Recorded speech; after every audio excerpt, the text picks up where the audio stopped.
Le coronavirus, y en a marre!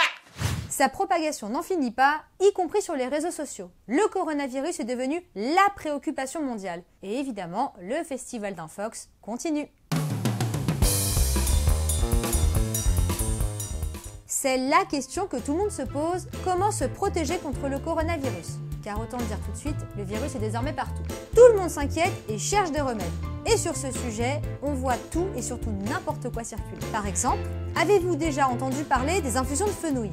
Non?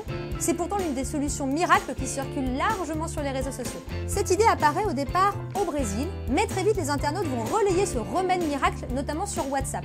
À tel point que le fenouil est devenu introuvable dans certains pays et son prix a même parfois doublé. Et certains vont même beaucoup plus loin en proposant de se protéger avec de l'alcool, de l'urine de bébé, voire carrément de la cocaïne. Face à une situation de grande inquiétude, voire de panique comme c'est le cas ici, on a besoin d'être rattaché à quelque chose qui nous rassure. C'est un besoin humain. Et ici, ce qui nous rassure, ce sont ces fameux remèdes miracles contre le coronavirus.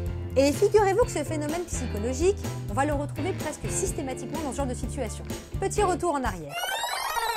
En 2009, un ancien virus réapparaît sous une nouvelle forme génétique, la grippe A, qu'on appelle aussi la grippe H1N1.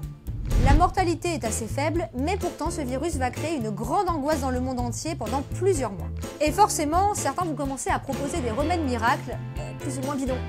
Parmi eux, il y en a un qui a de quoi surprendre, une barrière de protection faite avec des oignons. Oui, vous avez bien entendu, des oignons. Ou alors, vous pouviez passer votre journée à manger des oignons crus pour faire barrage à la maladie. Enfin bon, bonjour la laine, hein. Je sais, tout ça, ça semble complètement fou. Et pourtant, je vous l'ai dit, c'est vraiment très courant. Bon, on revient à notre histoire de coronavirus. L'OMS a rappelé qu'à ce jour, il n'existait pas officiellement de traitement ni de vaccin contre cette maladie. En revanche, on peut traiter les symptômes. Et puis, on peut surtout appliquer de bonnes pratiques d'hygiène. Alors, vous pouvez, si vous le souhaitez, vous faire des infusions de fenouil. Ce sera peut-être très bon, mais en tout cas, c'est pas très efficace. C'est d'ailleurs ce qu'affirme un médecin de l'Institut Pasteur à Paris, qui déclare que cette rumeur ne repose sur absolument rien. On ne le répétera jamais assez. Sur Internet et sur les réseaux sociaux, méfiez-vous des faux remèdes qui circulent, comme ici contre le coronavirus. Et comme pour toutes les infos, prenez le temps d'analyser ce que vous lisez. Ça vous protégera au moins des infox.